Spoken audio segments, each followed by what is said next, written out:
Assalamualaikum warahmatullahi wabarakatuh. Perkenalkan, saya Dila Julita dan teman saya Vina Wulandari. Saya di sini akan membahas tentang dinamika litosfer dan dampaknya terhadap kehidupan. Pengertian litosfer. Litosfer adalah lapisan bumi yang paling luar, yang paling luas dan paling tipis. Karena itulah lapisan ini sering dinamakan dengan kerak bumi. Menurut ahli geologi Suez dan Witzer, struktur bumi dibagi sebagai berikut. 1. Kerak bumi merupakan lapisan bumi yang paling atas. 2. Selubung bumi atau mantel merupakan lapisan batuan sekitar antara kerak dan inti luar. 3. Lapisan antara atau mantel bumi merupakan lapisan kedua dari planet bumi. 4. Inti bumi merupakan pusat planet bumi yang sangat panas dan sangat padat. Lapisan sial merupakan lapisan kulit bumi yang tersusun atas logam silisium dan aluminium. B. Lapisan sima merupakan lapisan kulit bumi yang tersusun oleh logam-logam silisium dan magnesium. B. Batuan. Batuan adalah bahan alamiah yang menyusun bumi. 1. Batuan beku adalah batuan yang terbentuk dari magma pijar yang berbeku menjadi padat. Batuan beku dalam plutonik adalah batuan yang terbentuk dari magma yang membeku jauh di dalam bumi dan hanya terdiri dari kristal saja. B. Batuan beku koro atau gang celah Hypatia adalah lokasi terjadinya pembekuan magma adalah sel-sel lapisan batuan-batuan atau para corong diaterma saluran magma yang sedang naik di lapisan kerak bumi. C. Batuan beku luar atau lelehan vulkanik adalah batuan beku yang terbentuk di permukaan bumi. 2. Batuan sedimentary rock merupakan batuan yang berbentuk dari endapan hasil dari proses pelarutan atau pengisikan batuan yang sudah tidak sebelumnya baik berasal dari batuan beku. Batuan metamorf atau batuan sedimen. Ciri utama batuan sedimen adalah berlapis-lapis. Batuan sedimen klastik. Batuan asal pengalaman penghancuran secara mekanik dari ukuran besar menjadi ukuran kecil dan mengalami transportasi kemudian mengendap membeku. Batuan sedimen klasik. B. Batuan sedimen kimiawi. Batuan sedimen pengendapannya terjadi pengendapan proses kimiawi seperti penguapan, pelarutan, dan dehidrasi. C. Batuan sedimen organik. Batuan sedimen organik terjadi karena selama proses pengendapannya terjadi batuan dari organisme, yaitu sisa rumah atau bangkai binatang di dasar laut. 3. Batuan malihan. Batuan malihan atau batuan metamorf adalah batuan yang berasal dari batuan induk. Dapat batuan beku, batuan sedimen, ataupun metamorf yang mengalami proses metamorfosa. Metamorfosa tersebut dari ruang lingkup daerah terjadinya. Butzer dan Free 1994 membagi dua jenis, yaitu 1. Metamorfosa lokal. Metamorfosa lokal adalah perubahan atau pembaruan. Metamorfosa yang disebut sebagai metamorfosa lokal terbagi dari beberapa bagian, antara lain metamorfosa dermal atau kontak. Metamorfosa kontak adalah rekrealisasi batuan di sekitar batuan beku instruksi maupun ekstruksi. Metamorfosa dinamik. Metamorfosa ini terjadi karena perbedaan tekanan yang tinggi pada daerah yang mengalami deformasi intensif transitional faulting. Proses yang terjadi murni karena gaya mekanis. Batuan yang dihasilkan adalah fault breccia, fault bulge, atau fault granite. Pyrometamorfosa. Metamorfosa yang juga disebut metamorfosa apoptalik atau kaustik. Faktor penyebab pada metamorfosa ini hanya panas dengan temperatur yang ekstrim. Pyrometamorfosa diperhatikan oleh aliran eklit dan dike pada batuan vulkanik, khususnya blat. D. Metasomatisme. Metamorfosa ini terjadi karena meresapnya cairan dan gas yang panas pada celah antar butir atau retakan batuan. Metamorfosa inpat.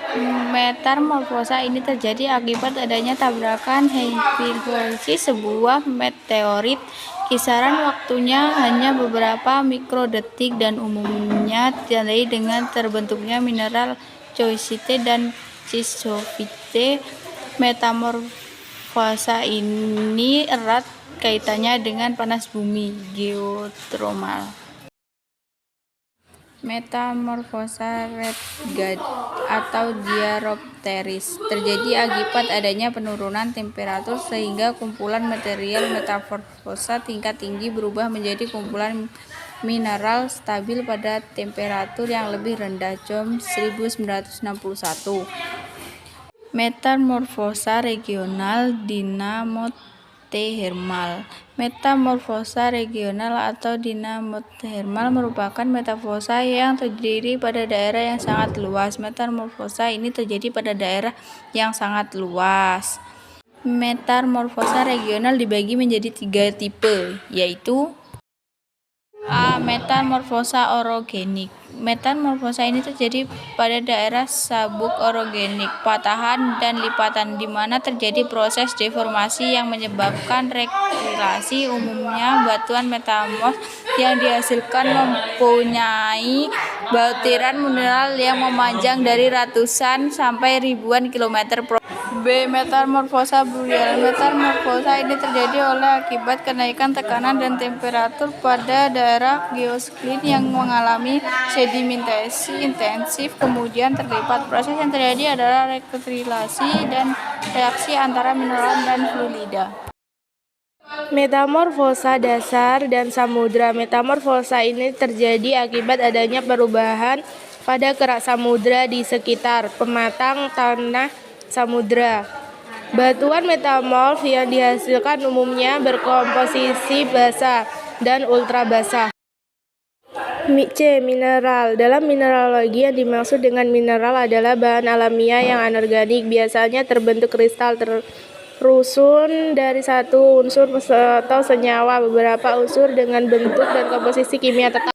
Berdasarkan peranannya dalam ilmu batuan, mineral pembentuk batuan dibagi menjadi satu. Mineral utama adalah komponen mineral dari batuan yang diperlukan untuk mengelolongkan dan menamakan batuan, tetapi tidak perlu terdapat dalam jumlah yang banyak. Beberapa mineral penting yang sering terdapat dalam batuan.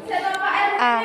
Felspar adalah satuan kumpulan dari sejumlah mineral pembentuk batuan. Rumus umum MaI (AlSi3O8) MkNaCaBaRbSrFe. Felspar berwarna putih atau keputih-putihan, tidak mempunyai warna tersendiri tetapi sering diwarnai oleh pengotoran zat lain.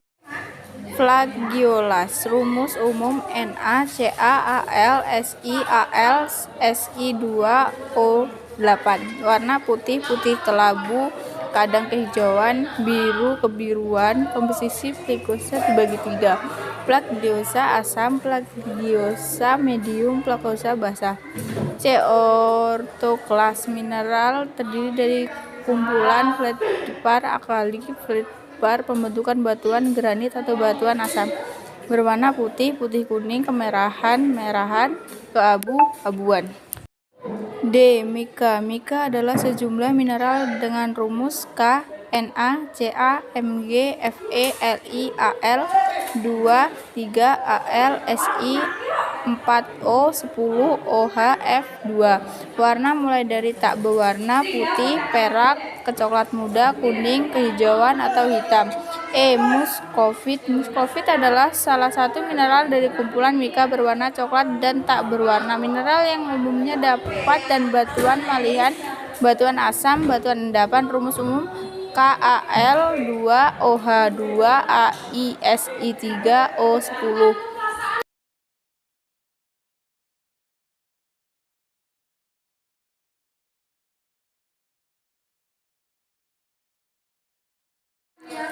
F. Biotit. Biotit adalah satu mineral dari kumpulan mika tersebar luas, merupakan mineral pembentuk batuan yang penting, berwarna coklat tua, hitam, atau hijau tua.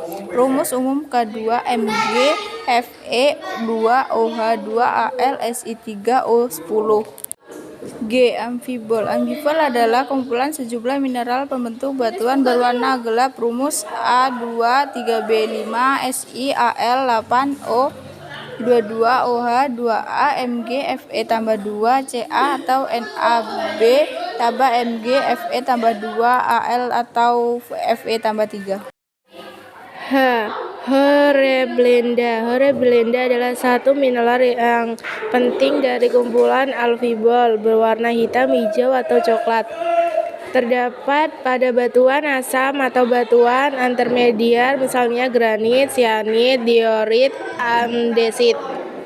I. Piroksen. Piroksen adalah kumpulan dari sejumlah mineral yang berwarna gelap. Rumusan umum AbSi2O6. A sama dengan CaNaMg atau Fe 2b Mg Fe tambah 3 Al. J. Augit. Piroksen adalah salah satu mineral dari kumpulan piroksen, umumnya berwarna hitam, hijau tua, merupakan mineral pembentuk batuan basa, misalnya gabbro basal chloride. K. Olivin. Olivin adalah mineral berwarna kuning, kehijauan, kelabu kehijauan, atau coklat, merupakan mineral berbentuk batuan beku basa, ultra basa, dan batuan beku dengan kadar silikat rendah. Rumus MgFe2SiO4. I. Kuarsa. Kuarsa merupakan mineral pembentuk batuan penting, tidak berwarna dan tembus pandang, kadang-kadang berwarna coklat ke kuning ke ungu merah, hijau, biru, atau hitam. Hal ini disebabkan oleh adanya pengotoran. Kuarsa juga terdapat sebagai mineral-mineral kecil dalam berbagai macam batuan, yaitu batuan beku, batuan endapan, batuan malihan. Dalam industri, kuarsa digunakan oleh pabrik kaca, semen, keramik, dan lain-lain. Rumus SiO2. 2 mineral sekonder. Mineral sekonder dibentuk dari mineral primer oleh proses pelapukan, sirkulasi, larutan, atau metamorfosis. Selain pada batuan yang telah lapu, juga pada batuan malihan. Contoh, klorit terbentuk dari mineral biotit oleh proses pelapukan. 3. Mineral aksesoris atau mineral tambahan. Mineral aksesoris atau mineral tambahan terbentuk oleh hidrolizasi magma. Terdapat dalam jumlah sedikit, umumnya kurang dari 5%. Mineral inkro juga merupakan mineral aksesor yang umum terdapat dalam batuan asam granit.